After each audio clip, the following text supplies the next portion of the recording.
Assalamualaikum Sobat Iman, ucapan syukur Alhamdulillah, kita bisa berjumpa lagi dalam edisi Kisah Nabi Adam alaihissalam, semoga bisa mengambil manfaat dari kisah ini. Mohon dukungan like, komen dan subscribe, terima kasih. Kisah Nabi Adam alaihissalam. Allah subhanahu wa ta'ala memberitahukan kepada para malaikat tentang penciptaan Nabi Adam alaihissalam. Dia berfirman, sesungguhnya aku hendak menjadikan seorang khalifah di muka bumi. Quran Surat Al-Baqarah, ayat 30. Yakni makhluk yang satu dengan yang lain saling menggantikan. Demikianlah Allah subhanahu wa ta'ala memberitahukan kepada para malaikat tentang penciptaan Adam sebagaimana dia memberitahukan perkara besar sebelum terwujud. Kemudian para malaikat bertanya kepada Allah subhanahu wa ta'ala, meminta diterangkan hikmah diciptakannya manusia. Karena para malaikat mengetahui bahwa di antara manusia ada yang membuat kerusakan di bumi dan menumpahkan darah. Menurut Qatadah, mereka mengetahui demikian karena mereka melihat makhluk sebelum Adam, yaitu jin dan hin, sekelompok jin atau golongan jin yang lemah. Menurut Ibnu Umar, 2000 tahun sebelum Adam diciptakan, jin sudah ada menempati bumi. Lalu mereka menumpahkan darah, maka Allah subhanahu wa ta'ala mengutus satu pasukan malaikat, lalu mereka mengusirnya ke daerah laut. Menurut para malaikat, jika hikmah diciptakannya manusia adalah untuk beribadah kepada Allah, maka sesungguhnya mereka telah beribadah kepadanya. Mereka berkata, mengapa engkau hendak menjadikan khalifah di bumi itu orang yang akan membuat kerusakan padanya dan menumpahkan darah? Padahal kami senantiasa bertasbih dengan memuji engkau dan mensucikan engkau. Allah subhanahu wa ta'ala berfirman, sesungguhnya aku mengetahui apa yang tidak kamu ketahui. Quran Surat Al-Baqarah, ayat 30. Dia mengetahui maslahat yang lebih kuat dengan menciptakan Adam dan keturunannya. Karena akan ada di antara mereka yang menjadi para nabi dan rasul, para sidikin, para syuhada, para ulama dan orang-orang yang mengamalkan agamanya, yang mencintainya, dan mengikuti para rasulnya. Allah subhanahu wa ta'ala menciptakan Adam alaihissalam dari tanah di bumi dan airnya, lalu membentuknya dengan bentuk yang sebaik-baiknya. Kemudian dia tiupkan ruh ke dalamnya, maka jadilah dia sebagai manusia yang hidup, yang terdiri dari daging, darah, dan tulang. Hari penciptaan Adam alaihissalam adalah hari Jumat. Rasulullah Shallallahu alaihi wasallam bersabda, sebaik-baik hari yang matahari terbit padanya adalah hari Jumat. Pada hari itu Adam diciptakan, pada hari itu ia dimasukkan ke surga, dan pada hari itu ia dikeluarkan darinya. Dan kiamat tidaklah kecuali pada hari Jumat. Hadis riwayat Bukhari dan Muslim. Beliau Shallallahu alaihi wasallam juga bersabda, sesungguhnya Allah Ta'ala menciptakan Adam dari segenggam yang digenggamnya dari semua tanah di muka bumi. Oleh karena itu, anak cucu Adam hadir sesuai keadaan tanah, warna dan tabiatnya. Maka di antara mereka ada yang berkulit merah, putih, hitam dan antara itu ada pula yang lunak, keras, yang jelek dan yang baik. Hadis riwayat Tirmidzi. Ia berkata, hadis ini hasan sahih. Setelah Adam hidup dan bisa bergerak, maka Allah subhanahu wa ta'ala mengajarkan kepadanya nama-nama segala sesuatu. Dia berfirman, dan dia mengajarkan kepada Adam nama-nama benda-benda seluruhnya. Quran Surat Al-Baqarah, ayat 31. Menurut Ibnu Abbas, yaitu nama-nama yang biasa dikenal manusia, seperti manusia, hewan, tanah yang datar, laut, gunung, unta, keledai dan lain sebagainya seperti umat-umat dan lain-lain. Menurut Mujahid, Allah subhanahu wa ta'ala mengajarkan kepadanya nama setiap binatang, setiap burung dan segala sesuatu. Menurut Ar-Rabi, Allah subhanahu wa ta'ala mengajarkan kepadanya nama-nama para malaikat. Allah subhanahu wa ta'ala ingin menunjukkan keutamaan Adam dan kedudukannya di sisinya kepada para malaikat, maka dia tunjukkan kepada malaikat segala sesuatu yang telah diajarkan kepada Adam. Dia berfirman, Sebutkanlah kepadaku nama benda-benda itu jika kamu memang benar orang-orang yang benar. Quran Surat Al-Baqarah, ayat 31. Para malaikat pun menjawab, Maha suci Engkau, tidak ada yang kami ketahui selain dari apa yang telah Engkau ajarkan kepada kami. Quran Surat Al-Baqarah, ayat 32. Maka Allah Subhanahu wa Ta'ala memerintahkan kepada Adam untuk memberitahukan kepada mereka nama-nama benda yang tidak diketahui para malaikat. Maka mulailah Adam menyebutkan nama-nama benda yang diperlihatkan kepadanya. Ketika itu Allah Subhanahu wa Ta'ala berfirman kepada para malaikat, Bukankah sudah aku katakan kepadamu bahwa sesungguhnya aku mengetahui rahasia langit dan bumi dan mengetahui apa yang kamu lahirkan dan apa yang kamu sembunyikan. Quran Surat Al-Baqarah, ayat 33. Kemudian terjadilah dialog antara Adam, alaihissalam, dengan para malaikat sebagaimana yang diceritakan Rasulullah Shallallahu alaihi wasallam kepada kita. Allah Subhanahu wa Ta'ala menciptakan Adam dengan tingginya 60 hasta, atau 27 meter, kemudian dia berfirman, Pergilah dan ucapkan salam kepada para malaikat itu, lalu dengarkanlah salam penghormatan mereka kepadamu, sebagai salammu dan salam keturunanmu.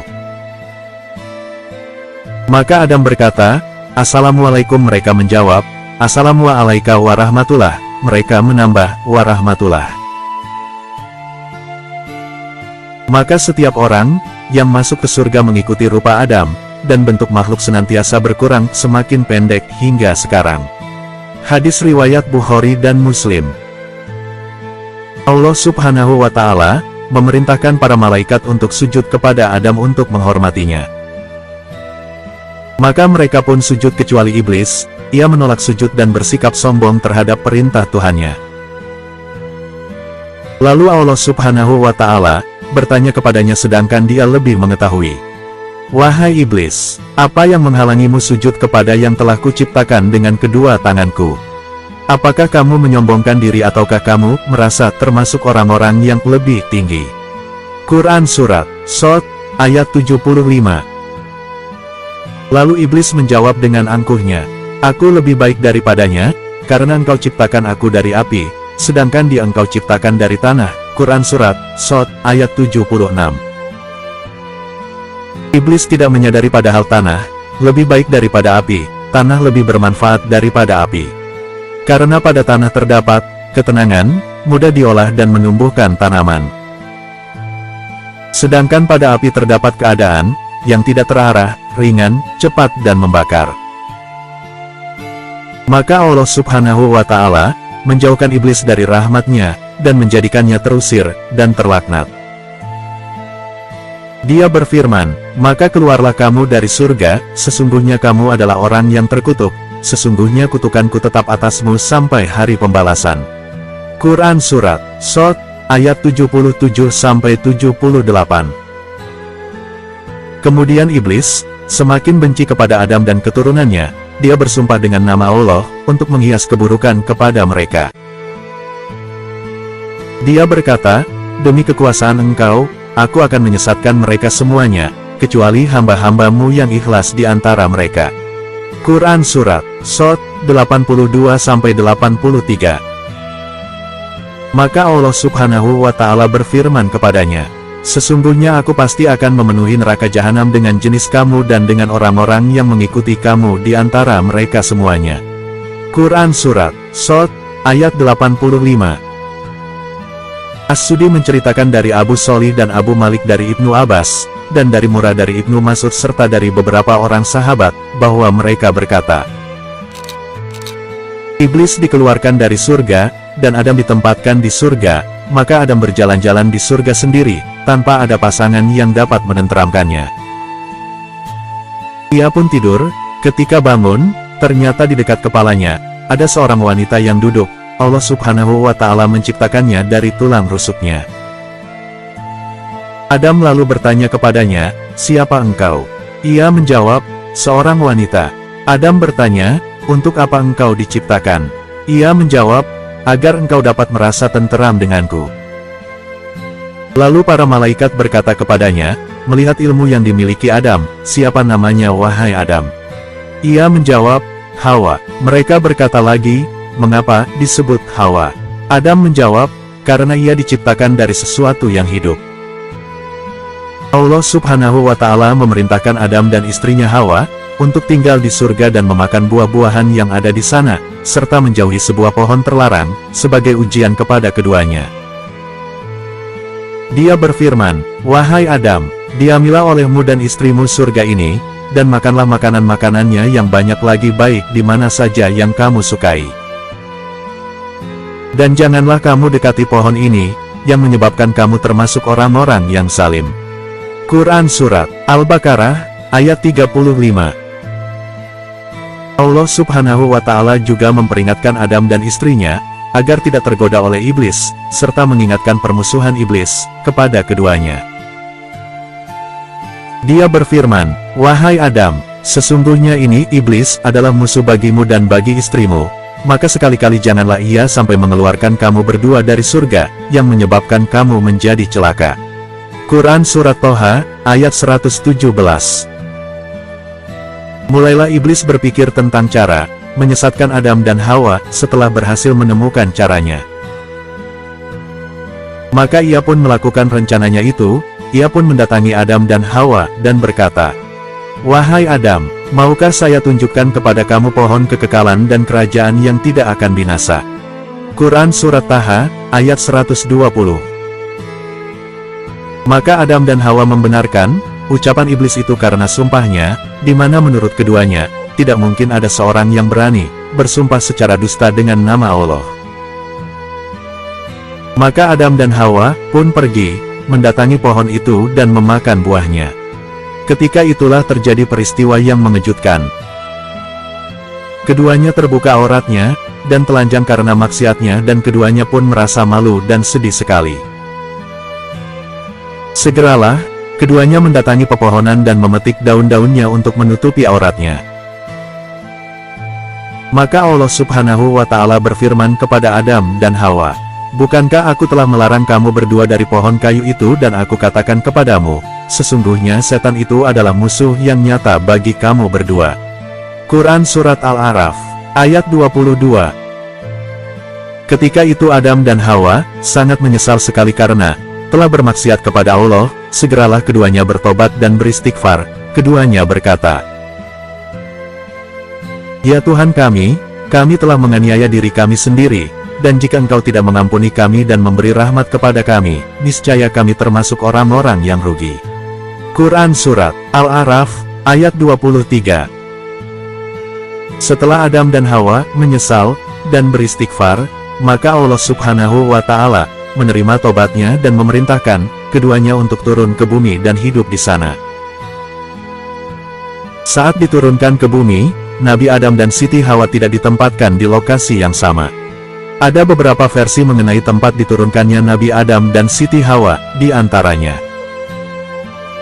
Versi ke-1, Nabi Adam diturunkan di puncak Bukit Sripada, yaitu Sri Lanka, dan Hawa diturunkan di daerah Arab. Versi yang kedua, Nabi Adam diturunkan di India dan Siti Hawa di Jeddah. Versi yang kedua, Nabi Adam diturunkan di India dan Siti Hawa di Jeddah. Setelah berpisah selama ratusan tahun, Nabi Adam dan Siti Hawa dipertemukan kembali di Jabal Rahmah, Arafah. Mulailah Adam dan Hawa hidup bersatu, dan membuka lembaran perjalanan hidupnya yang baru di bumi. Adam memiliki banyak keturunan. Ia mendidik dan mengajarkan mereka serta memberitahukan mereka bahwa hidup di dunia merupakan ujian dan cobaan, dan hendaknya mereka berpegang teguh dengan petunjuk Allah serta berwaspada terhadap tipu daya iblis. Ia juga mengajak keturunannya agar menyembah Allah, memberitahukan kepada mereka tentang kebenaran dan keimanan, memperingatkan mereka akan bahayanya syirik, kemaksiatan, dan bahayanya menaati iblis sampai ia wafat. Nabi Adam wafat pasca terbunuhnya Habil. Bukan main kesedihan Nabi Adam alaihissalam. Ishak tangis bertahun-tahun mengiringinya. Hingga akhirnya Allah Subhanahu wa Ta'ala mengaruniainya seorang anak sebagai pengganti Habil. Anak tersebut bernama Syits, maknanya pemberian Allah Subhanahu wa Ta'ala, karena anak itu merupakan pemberian Allah Subhanahu wa Ta'ala untuk menggantikan Habil. Setelah Syits menginjak dewasa, Nabi Adam alaihissalam memberikan kepercayaan penuh kepadanya. Segala ilmu yang diraihnya diajarkan kepada Syits. Bahkan ketika akan meninggal, Nabi Adam alaihissalam memberikan wasiat kepada Syits untuk menggantikan dalam memimpin anak keturunannya untuk beribadah pada Allah Subhanahu wa Ta'ala. Dia juga diberi suhuf, lembaran-lembaran wahyu. Allah Subhanahu wa Ta'ala menakdirkan keturunannya berlanjut. Semua manusia silsilah keturunannya berasal dari Syits, sedang anak Nabi Adam alaihissalam yang lain punah tidak berlanjut keturunannya. Adapun Kabil, Al-Qurtubi menukil dalam tafsirnya dan Ibnu Jauzi dalam Talbis Iblis, bahwa Kabil lari bersama saudara kembarnya ke daerah Adnan di Yaman. Maka datanglah iblis menggodanya seraya berkata, sesungguhnya kurban saudaramu dimakan api itu, karena ia menyembah api. Maka buatlah tungku dan sembahlah api. Hal itu akan bermanfaat bagimu, dan keturunanmu. Selanjutnya Kabil membangun rumah penyembahan api.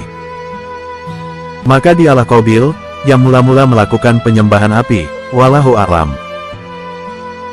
Namun yang jelas, Qabil adalah makhluk yang pertama kali masuk neraka dari kalangan manusia. Keturunannya banyak yang membuat kerusakan di bumi karena didikannya.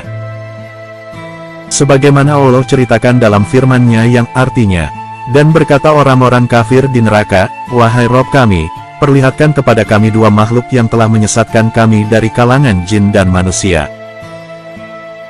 Keduanya akan kami letakkan di bawah kaki-kaki kami, supaya keduanya menjadi orang-orang yang rendah.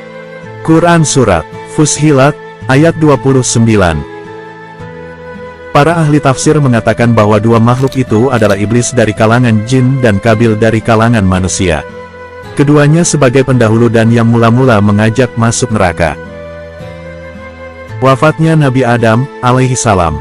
Setelah tinggal di bumi selama 960 tahun dan sudah mempunyai banyak keturunan. Tibalah saat Nabi Adam alaihissalam bertemu Allah Ta'ala.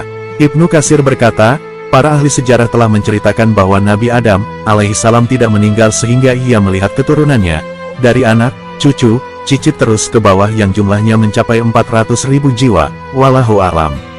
Qasyasul Anbiya, 43. Allah Ta'ala menceritakan, wahai manusia, bertakwalah kepada Rob kalian, yang mana dialah yang menciptakan kalian dari jiwa yang satu, dan menciptakan dari jiwa itu istrinya dan daripada keduanya, Allah memperkembangbiakkan menjadi laki-laki dan perempuan yang banyak. Quran Surat An-Nisa, ayat 1. Konon Nabi Adam alaihissalam jatuh sakit beberapa hari, hingga pada hari Jumat datanglah malaikat untuk mencabut nyawanya. Dan bertakziah mengungkapkan rasa belasungkawa kepada pemegang wasiatnya yakni Syits. Ubay bin Ka'ab berkata, sesungguhnya ketika akan datang saat wafatnya Nabi Adam berkata, kepada anak-anaknya, wahai anak-anakku, sesungguhnya aku menginginkan buah dari surga. Maka pergilah anak-anak Nabi Adam untuk mencarikannya. Ketika dalam perjalanan mereka bertemu dengan para malaikat yang membawa kain kafan, ramuan minyak wangi untuk mayat, kapak, cangkul, dan keranda. Para malaikat itu berkata, kepada anak-anak Nabi Adam, wahai anak-anak Adam, apa yang kalian kehendaki dan apa yang kalian cari? Mereka menjawab, Bapak kami sakit, ia menginginkan buah dari surga.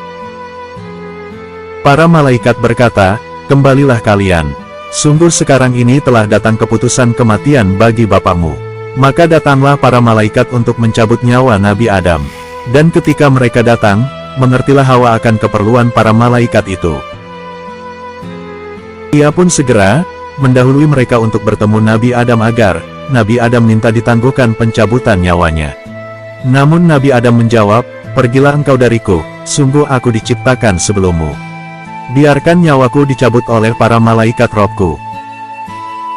Maka para malaikat itu mencabut nyawa Nabi Adam lalu memandikannya, mengafaninya, memolesinya ramuan minyak wangi, lalu membuat galian kubur. Selanjutnya mereka menyolatinya lalu memasukkannya ke kubur dan menempatkannya di lahat. Kemudian mereka menguruknya, lalu para malaikat itu berkata, wahai anak Adam, inilah tuntunan bagi kalian, pada orang mati di antara kalian. Hadis riwayat Tabrani. Kuburan Nabi Adam alaihi salam dan Hawa. Ahli sejarah memperselisihkan lokasi kuburan Nabi Adam alaihi salam dan Hawa. Ada yang berkata bahwa keduanya dikubur di Gua Gunung Kubais, dekat Masjidil Haram. Yang lainnya mengatakan di Baitul Maqdis, Palestina. Karena pada saat banjir melanda seluruh permukaan bumi, Nabi Nuh memindahkannya ke Baitul Maqdis, wallahu a'lam. Pendapat yang kuat ialah, sebagaimana dikatakan oleh Syekhul Islam Ibnu Taimiyah, dalam Majmu' Fatawa dan Nur al-Darb kumpulan fatwa ulama Saudi Arabia, bahwa semua kuburan para nabi tidak diketahui keberadaannya, kecuali kuburan Rasulullah Shallallahu Alaihi Wasallam, yang berada di Madinah, dan kuburan Nabi Ibrahim di Palestina. Riwayat-riwayat yang menjelaskan keberadaan kuburan para nabi itu riwayatnya tidak bisa menjadi pegangan dan tidak ada asalnya. Lagi pula, mengetahui keberadaan kuburan para nabi bukanlah suatu hal yang dituntut dalam agama ini. Jika hal itu penting, tentu Allah Ta'ala akan menjaga pengetahuan tentangnya pada makhluknya. Ketika Nabi Shallallahu Alaihi Wasallam dimirajkan ke langit, maka beliau bertemu Nabi Adam alaihi salam di langit pertama dan dikatakan kepada beliau, "Ini adalah bapakmu Adam alaihi salam, maka ucapkanlah salam kepadanya."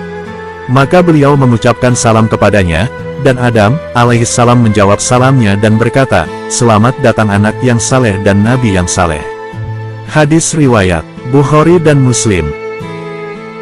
Nabi Shallallahu Alaihi Wasallam juga memberitahukan kepada kita bahwa manusia akan mendatangi Adam alaihi salam ketika hari kiamat setelah dibangkitkan, dan berkata, "Wahai Adam, engkau adalah bapak manusia. Allah menciptakanmu dengan tangannya, meniupkan ruh ciptaannya kepadamu, dan memerintahkan para malaikat untuk sujud kepadamu dan menempatkanmu di surga. Tidakkah engkau memberikan syafaat untuk kami kepada Tuhanmu? Tidakkah engkau melihat keadaan kami ini dan apa yang menimpa kami?" Tetapi Adam alaihi salam tidak bisa memberikannya dan menyebutkan uzurnya. Ia malu kepada Allah Subhanahu wa Ta'ala karena pernah memakan pohon yang dilarangnya. Sehingga